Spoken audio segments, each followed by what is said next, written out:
નમસ્કાર મિત્રો. આમ આદમી પાર્ટીના સર્વે સર્વા નેતા અરવિંદ કેજરીવાલ એક તરફ ગુજરાત આવી રહ્યા છે અને બીજી તરફ રાજુ કરપડા તેમની જ પાર્ટીના જૂના નેતા નવા જૂની કરવાના મૂડમાં છે. આમ તો રાજીનામું આપી દીધું છે, પરંતુ કઈ પાર્ટીમાં જોડાશે અને ક્યારે જોડાશે એ ખબર નથી. સમૂહ લગ્નનું આયોજન છે અને આ સમૂહ લગ્નમાં નેતાઓ આવે છે એ શું દર્શાવે છે? રાજુ કરપડા શું આ દિવસોમાં કંઈ કરી શકે છે? વિસ્તારથી આ મુદ્દા પર વાત કરીશું ગુજરાત તક હેડ નિશિત રાજ્યગુરુ પાસેથી.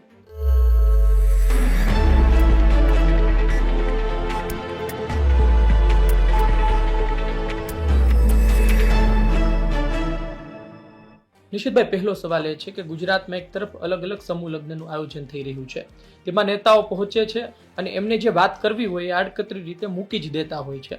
પરંતુ હવે ભાવનગર પશ્ચિમમાં જીતુભાઈના ગઢમાં અરવિંદ કેજરીવાલ આવી રહ્યા છે.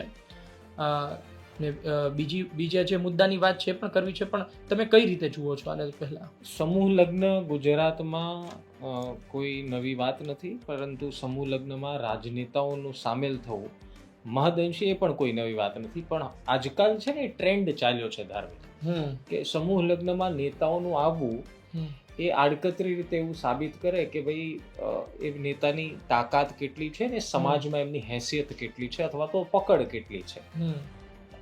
સમૂહ લગ્નમાં કેજરીવાલનું આવી જવું એ આમ આદમી પાર્ટી માટે તો ખબર નહીં, પરંતુ લોકો માટે જરૂરથી આશ્ચર્ય છે. અચ્છા, સમૂહ લગ્નમાં ક્યારે કોઈ સીએમ જાય જ નહીં, પૂર્વ સીએમ જાય જ નહીં, અથવા તો પાર્ટીના જે બોસ છે કોઈ દી જાય નહીં, એવું ના હોય. પરંતુ કેજરીવાલનું અત્યારમાં આમ આદમી પાર્ટીની જે સ્થિતિ છે રાજુ કરપડાના ગયા પછી, અને એમાં પણ કેજરીવાલનું લગ્નમાં આવવું એ સાબિત કરે છે કે હવે સામાજિક કાર્યક્રમ પણ ધીરે ધીરે રાજકીય અખાડા બની રહ્યા છે અથવા તો થઈ રહ્યા છે. સમૂહ લગ્ન વ્યક્તિગત રીતે જોઈએ તો ખૂબ સારી વસ્તુ છે સમાજ માટે, અને આવું આયોજન થતા રહેવું જોઈએ, જેથી કરીને જે પરિવારો સક્ષમ નથી અથવા તો જે પરિવારો રાજી ખુશીથી સમૂહમાં લગ્ન કરવા ઈચ્છે એની માટેના આયોજન સારા છે. મને લાગે છે માંધાતા ગ્રુપ એટલે બ્રિજરાજ એમના પિતાજી એ ઘણા વર્ષોથી આ કાર્યક્રમ કરે છે. પરંતુ બીજી સાઈડ તમારે એ પણ જોવાની કે પરસોત્તમ સોલંકી ને હેરા સોલંકી પણ સમૂહ લગ્ન કરે છે. હવે એ કોળી સમાજના સમૂહ લગ્ન છે ને આ સર્વ જ્ઞાતિના સમૂહ લગ્ન છે, પરંતુ છે સમૂહ લગ્ન. એટલે સમાજમાં મોટા રહેવા માટે, મોટા થવા માટે અને તમારું નેતા તરીકેનું એક્સેપ્ટન્સ વધે એની માટે હવે સમૂહ લગ્ન કરાવવા એ સૌરાષ્ટ્રમાં ધીરે ધીરે ટ્રેન્ડ બની રહ્યો છે. જો એમાં બિલકુલ ખોટી વાત નથી કે સમૂહ લગ્ન ન થવા જોઈએ, થવા જ જોઈએ. પણ આપ જો રાજનેતાઓ માટે આ એક સારી વસ્તુ બની રહી છે કે સમાજ એમને એક્સેપ્ટ કરતો થયો છે, સમાજમાં સમાજના નેતા તરીકે મોટા થઈ રહ્યા છે. અને આ સમૂહ લગ્નમાં માંધાતા ગ્રુપે જે અરવિંદ કેજરીવાલને ભગવત માન સહિતના જે આમ આદમી પાર્ટીના નેતાઓને આમંત્રણ આપ્યું છે, તો એનો ઈશારો એવો પણ છે કે આમ આદમી પાર્ટી પણ સામાજિક દ્રષ્ટિકોણથી આગળ છે. અને આપ વિચાર કરો, એનો મેસેજ એવો પણ જાય. કોળી સમાજની સ્પેસિફિક વાત કરું કે કોળી સમાજ એવો વિચારવા માંડે અથવા તો વિચારતો થાય કે ભાઈ આપણા સમાજનો એક પરિવાર કેજરીવાલ અને ભગવત માનને પણ ભાવનગર ખાતે બોલાવી શકે છે. એટલે ઇમ્પેક્ટ સારી ક્રિએટ કરે, ઇમ્પેક્ટ પોઝિટિવ ક્રિએટ કરે જે આયોજન કરતા છે એમને. ભૂતકાળમાં એક ન્યાય સભાનું આયોજન થયું હતું ભાવનગર પશ્ચિમમાં. ત્યારે વિવાદ એ થયો હતો કે રાજુભાઈ સોલંકી હોય કે બ્રિજરાજ સોલંકી હોય, ત્યાં હાજર રહેલ ચિરાગ ઝાલા હોય સહિતના જે આગેવાનો હતા તેમને બોલવા ન દેવામાં આવ્યું. આપણે ત્યારે ચર્ચા કરી હતી કે તો આયોજકોનો નિર્ણય હોય, પણ હવે પાછી એ જ વિસ્તારમાં સમૂહ લગ્નનું આયોજન થઈ રહ્યું છે અને કેજરીવાલને લાવવા શું કોઈ સંદેશ હોઈ શકે? બિલકુલ. આપ વિચાર કરો, એ વિસ્તારમાં પોતાનું વર્ચસ્વ કાયમ રાખવા માટે નેતાઓ આવું કરતા હોય, કોઈને કોઈ કાર્યક્રમ પોતાના મત વિસ્તારમાં એટલા માટે પણ કરતા રહે. એક તો એમની જવાબદારી પણ છે અને બીજો એમનો રાજકીય ફાયદો પણ એની પાછળ છે. ખૂબીની વાત એ છે કે ન્યાય સભામાં જેમના પર આરોપ લાગ્યા એ વ્યક્તિને પણ આમંત્રણ છે આમાં. એટલે એવો મેસેજ પાસ કરવાનો પણ પ્રયાસ છે કે ભાઈ અમે તો બધાને સાથે લઈને ચાલીએ છીએ, અમે તો બધાય માટે પ્યારા અને બહુ ડાયા છીએ પોતાના. અને બીજું, ભાવનગરના આ વિસ્તાર ઉપર ફોકસ એટલા માટે કારણ કે ગઈ વખતે ન્યાય સભા થઈ એમાં ટાર્ગેટ પર જીતુ વાઘાણી હતા. હવે એ જ વિસ્તારમાં અરવિંદ કેજરીવાલને ભગવત માન આવી રહ્યા છે. આપણે એવી અપેક્ષા રાખીએ કે ત્યાં સ્ટેજ ઉપરથી કોઈ રાજકીય વાતો નહીં થાય, પરંતુ બિલકુલ જ નહીં થાય, અથવા તો ઈશારામાં પણ નહીં થાય એવું હું માનતો નથી. અને ન થાય તો ખૂબ જ સારી વાત છે, કારણ કે સામાજિક પ્રસંગમાં સમાજને લગતી વાતો થાય તો વધુ સારું છે, અને આપણે અપેક્ષા રાખીએ એવું થશે. પરંતુ આના આયોજનમાં આટલા મોટા નેતાઓને, એટલે કે આમ આદમી પાર્ટીના કેજરીવાલ, ભગવત માનને બોલાવવા, અચ્છા પાછું એવું પણ કહી દઉં કે ભાજપના નેતાને પણ આમંત્રણ છે, એટલે એવું નથી કે બીજા કોઈને આપતા જ નથી. એટલે કહેવાનો ભાવાર્થ એ છે કે રાજકીય દ્રષ્ટિકોણથી ચર્ચા તો જરૂર થશે.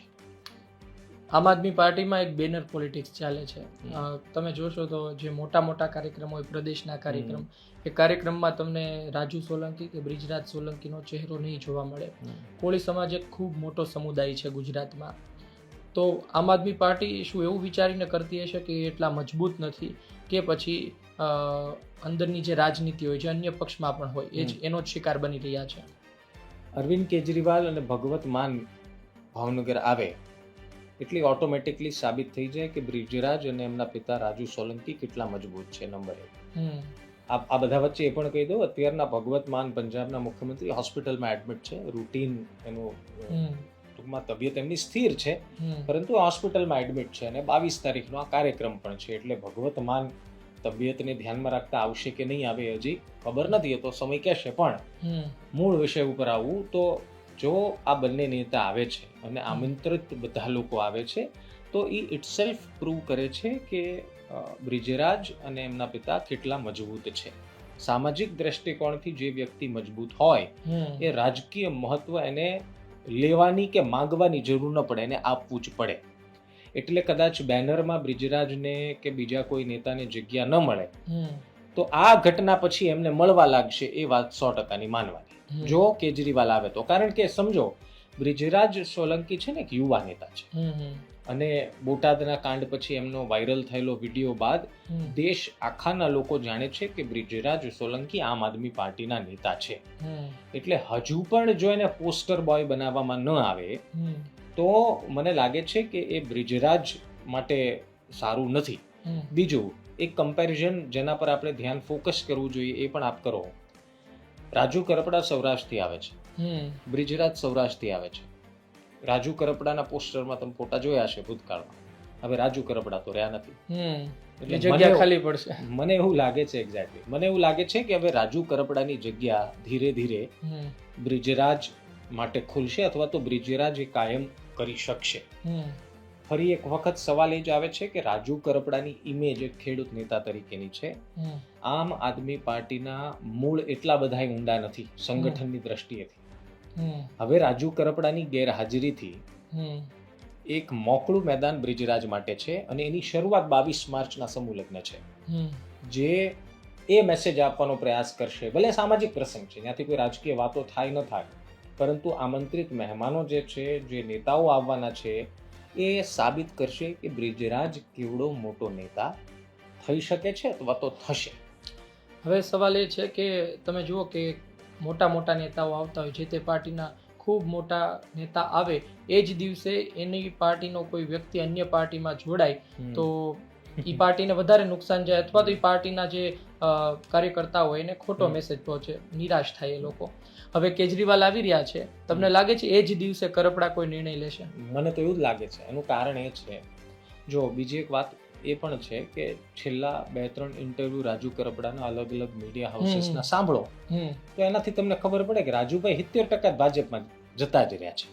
હવે ઓફિશિયલ કાંઈ જાહેરાતો બાકી છે, કેટલાક ઇન્ટરવ્યુની વાતો તો એવી છે જે તમને એવું લાગે કે ભાજપના નેતા તરીકે બોલે છે કે ખેડૂત નેતા તરીકે. એટલે આમાં તમે જે વાત કરી એમાં તો હવે એમના સ્ટેટમેન્ટ એવા આવી રહ્યા છે કે હળદરની જે સભા થવાની હતી એની પરવાનગી નહોતી, તો એના પણ એ વિરોધમાં હતા કે પરવાનગી વગર આપણે હળદરમાં સભા ન કરવી. એટલે હવે ધીરે ધીરે સૂર બદલાય. ધાર્મિક આમાં તો કેવું છે કે તમારે વોશિંગ મશીનમાં ગયા પછી ધીરે ધીરે એ દાગ તમે જે છે એ દેખાતા બંધ થઈ જશે. એટલે ખેર એ તો એક અલગ વિષય છે કે કેમ એમની બોલી બદલાઈને કેમ આવું થયું. કહેવાનો મતલબ એ છે કે રાજુ કરપડા જો ભારતીય જનતા પાર્ટીમાં જાય છે તો શક્ય બને કે એ જ તારીખે ભાજપમાં આવવાનું આયોજન થઈ જાય. પણ એની શક્યતા 50-50 શું કરવા લાગે છે? કારણ કે રાજુ કરપડાએ એવી જાહેરાત કરી હતી કે હું ખેડૂત સંમેલન બોલાવીશ, એમાં ખેડૂતોને પૂછીશ અને પછી જઈશ. એટલે આવા ટૂંકા ગાળામાં ખેડૂત સંમેલન એ બોલાવી શકે કે કેમ, અથવા તો બોલાવશે અને પછી 22 તારીખે જ આ કરે, એવું કરવા પાછળનો વિચાર એટલા માટે ચર્ચાઈ રહ્યો છે કારણ કે એ ધ્યાન કેન્દ્રિત કરવાનો વાત છે. એ એક એવી ઇમ્પેક્ટ ક્રિએટ કરવાનો વાત છે કે કેજરીવાલ ગુજરાતમાં હતા ત્યારે જ અમે તમારા નેતાને અમારા પક્ષમાં હા, લાવ્યા. એ મોટા ભાગના પક્ષો આવું કરતા એટલે સ્વાભાવિક રીતે આવું થઈ શકે, અથવા તો કોંગ્રેસ કરે.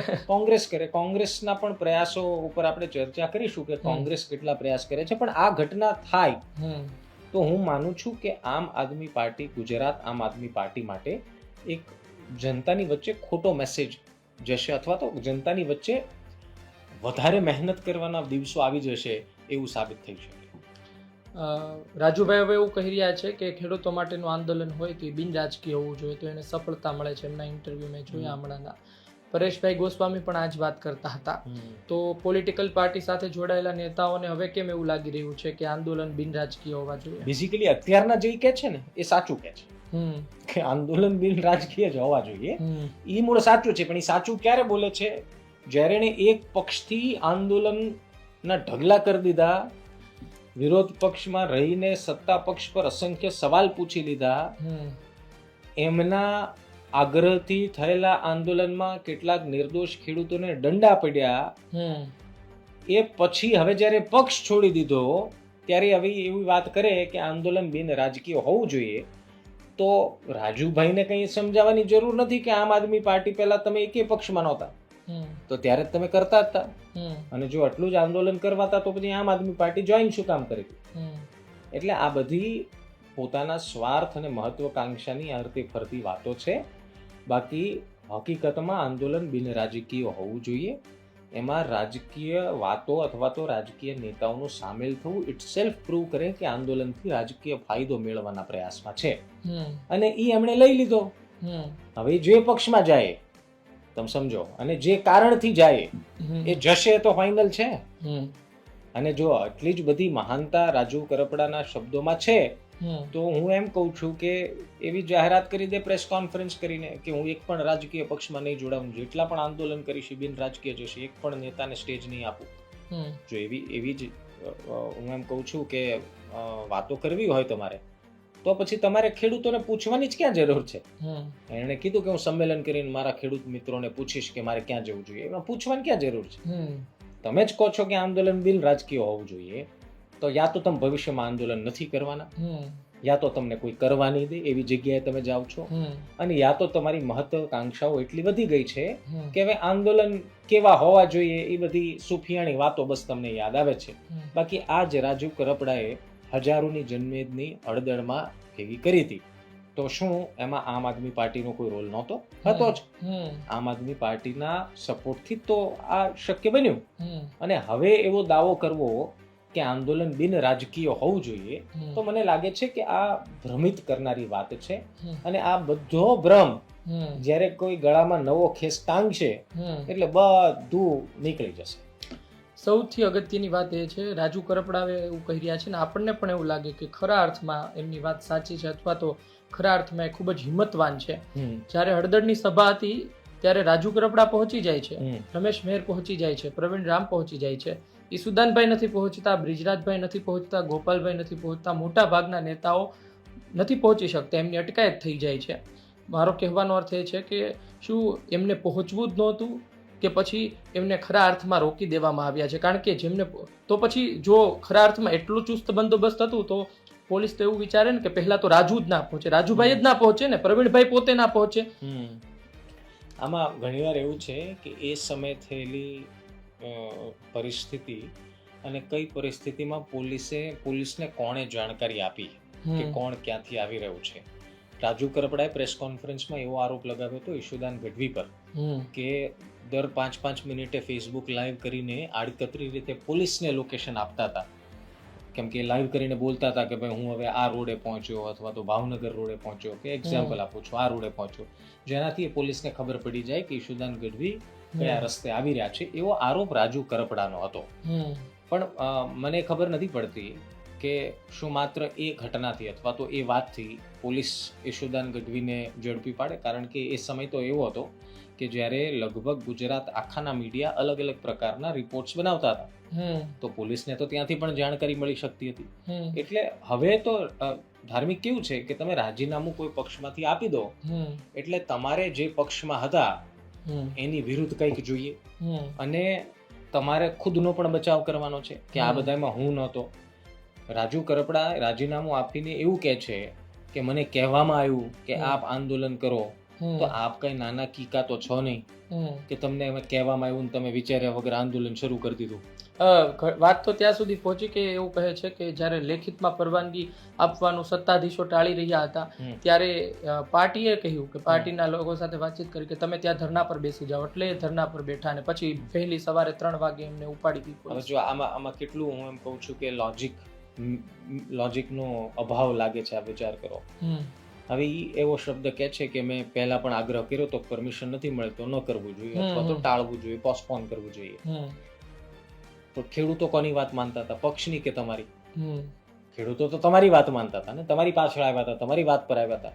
જો તમને ખબર હતી કે પરમિશન વગરના આંદોલનમાં આવા ડખા થાય તો પછી એનો મતલબ તો એ થાય કે તમને ખબર હોવા છતાં તમે ખેડૂતોને એકત્ર કર્યા, એના કારણે ખેડૂતો ઉપર અત્યાચાર થયો ને જેલ થઈ. એટલે કહેવાનો મતલબ તમે ખુદને સાચા સાબિત કરવાના જેટલા પણ પ્રયાસ કરો એમાંથી સવાલોના ઢગલા થઈ શકે, કારણ કે તમે હવે થઈ ચૂકેલી ઘટનામાંથી તમારો હાથ ખેંચવા ઈચ્છો છો કે આમાં મારો કોઈ વાંક નથી, પક્ષનો વાંક છે, પક્ષે કીધું એટલે આમ કર્યું, પક્ષે મને આગળ વધવાનું કહ્યું, પક્ષે આમ કર્યું. તો ભાઈ તમે કઈ નાનું બાળક તો છો નહીં. જો અને બીજું તમને તો આંદોલનના અનુભવ છે, પક્ષ પહેલા પણ તમે આંદોલન કર્યા છે, તો તમારે ત્યારે ધ્યાન દોરી દેવું જોઈતું હતું કે ભાઈ આ પરમિશન નથી મળે તો આપણે આંદોલન નથી કરવું, પરમિશન મળે પછી આંદોલન કરીશું, નહીં તો આમાં જેલ થઈ શકે. એમનું તો એ જ કેવું પણ કે પાર્ટીના દબાવના કારણે. અરે આ તો હવે કેવું છે કે હવે એ જ પાર્ટી જે પાર્ટીએ રાજુ કરપડાને સ્ટેજ આપ્યું, બેનર્સમાં ફોટાની જગ્યા આપી, એ પાર્ટી હવે દબાણ લાગવા મળે. એટલે ખેર આ તો બધા નેતાઓ આ વાત કરે. રાજુ કરપડા કોઈ અલગ નેતા નથી. ભાજપમાંથી નીકળેલા નેતા ભાજપની બુરાઈ કરે એટલે તો નીકળે છે. કોંગ્રેસમાંથી નીકળતા નેતા અને ભાજપમાં સામેલ થઈ જતા નેતા એ કોંગ્રેસની બુરાઈ ન કરે તો ભાજપને વાલા કેવી રીતે થાય? આ તો એવી બધી કહાનીઓ છે. છેલ્લો સવાલ તમને મારે પૂછવો છે. ખૂબ આશ્ચર્યજનક વાત હતી. હમણાં છેલ્લા ઇન્ટરવ્યુમાં રાજુભાઈ એવું કીધું કે ભાઈ હળદળમાં જે ઘટના બની, લોકો એટલે આપણે એવું કહીએ છીએ કે ભાઈ જે ઘરમાં જઈને માર મારો, પણ એ જે સમગ્ર ઘટના બની એમાં એમણે એવું કહ્યું કે પોલીસની ઉતાવળ જવાબદાર છે, ભારતીય જનતા પાર્ટીનો આમાં કોઈ રોલ નથી. વાહ ભાઈ વાહ. હવે આ એવી વાત છે કે રાજુ કરપડા આમાં શું કહી શકીએ આપણે, અને રાજુ કરપડાના વેણ જે છે એમાં આપણે કોઈને કંઈ કહેવાની જરૂર નથી કે રાજુ કરપડાની ભાષા, એમના શબ્દો એ હવે એમનું ભવિષ્ય કઈ તરફ જશે, કઈ વાત ઉપર ઈશારો કરે છે સમજાવવાની જરૂર નથી. ભારતીય જનતા પાર્ટીનો આમાં કોઈ રોલ જ નથી એવું રાજુ કરપડા નેતા કહી દે એટલે ભાજપને કાંઈ ખબર ન હોવા છતાં ક્લીન ચીટ આપી દેવી એ વાતની સાબિતી કરે છે કે રાજુ કરપડાને ભાજપમાં જવાનું મન બનાવી લીધું છે. બસ હવે ઓલી કહેવાય ને શું કહેવાય ને પ્રોસેસ બાકી છે, બધી કાર્યવાહી બાકી છે. બાકી તો લગભગ મનથી અને તનથી ને વિચારોથી ને શબ્દોથી એ ભાજપના થઈ ગયા છે એવી એમના તમે કીધેલા વાક્ય ઉપર લાગે છે. ભારતીય જનતા પાર્ટીનો કોઈ રોલ જ નથી. તો આ વિચાર કરો કે સરકાર કોની છે? ભારતીય જનતા પાર્ટીની છે. મંત્રી કઈ સરકારના છે? ભારતીય જનતા પાર્ટી. કઈ સરકારના, કઈ પક્ષના મંત્રી જે સરકારમાં બેઠા છે એણે પોલીસને ઓર્ડર આપ્યો છે? પોલીસને ઓર્ડર આપનાર ગૃહ મંત્રાલય કોનું છે? ભારતીય જનતા પાર્ટીનું છે. એટલે ભાજપના જ નેતા છે, ગૃહમંત્રી છે, નાયબ મુખ્યમંત્રી આપણા.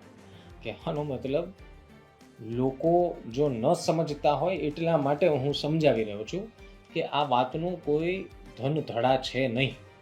એટલે રાજુ કરપડા હવે આંદોલનને રિલેટેડ, હળદળ આંદોલનને રિલેટેડ એવું કહે કે ભાજપને આમાં કોઈ રોલ નથી, પરમિશન વગર ન કરવું જોઈએ, મેં ના પાડી હતી, પક્ષનું દબાણ હતું. તો હું એમ કહું છું કે તમે અત્યાર સુધી રાહ કેમ જોઈ? બીજું, તમે આંદોલન કર્યું જ કેમ? જો આટલી તકલીફો હતી તો તમે આંદોલન નહોતું કરવું ને, તો તમારે ના પાડી દેવી હતી કે ભાઈ પરમિશન વગર રાજુ કરપડા આંદોલનનો ભાગ નહીં બને, હું જાઉં છું. એટલે એ સમયે તમારે ફોટાઈ પડાવતા, મોટા નેતા તરીકે ઉભરી આવવું હતું, અને હવે પછી એ જ આંદોલનની બુરાઈઓ કરવી અથવા તો એ જ આંદોલનની ખામીઓ શોધવી. એ આંદોલન જેના કારણે કેટલાય નિર્દોષ ખેડૂતો એક 2-3 મહિના સુધી જેલમાં રહ્યા. ઘરમાં જઈ જઈને ઘરમાં જઈ પુરુષ નહીં, મહિલાઓને પણ માર માર્યો છે. માર મારવામાં આવે. એટલે હવે એનો બચાવ કરીને ખુદની છબી સાચી સાબિત કરવી એ મને લાગે છે કે સારી બાબત નથી. અને એક સારા રાજનેતા, જેના પર ખેડૂત નેતા, જેના પર હજારો લોકો વિશ્વાસ કરે છે, એને આવા બચાવમાં ન ઉતરવું જોઈએ. એ પણ એક બીજા પક્ષને ખુશ કરવા માટે તો નહીં જ. જી, તો દર્શક મિત્રો, આપણે અલગ અલગ મુદ્દે વાત કરીએ. હવે જોઈએ કે અરવિંદભાઈ કેજરીવાલ આવે છે ગુજરાત, અને એ દિવસે રાજુભાઈ કરપડા કંઈ કરે છે કે નહીં, એ દિવસે શું થાય છે જુઓ. સંભાવના બંને છે 50-50%, પણ રાજુભાઈના જે શબ્દો છે, એમનો આક્રમક અંદાજ છે, એ થોડોક હવે ઢીલો પડી રહ્યો છે. ખેર, જોઈએ આવનાર દિવસમાં શું થાય છે. આપનો અભિપ્રાય જણાવજો. ચર્ચા કેવી લાગી? ધન્યવાદ.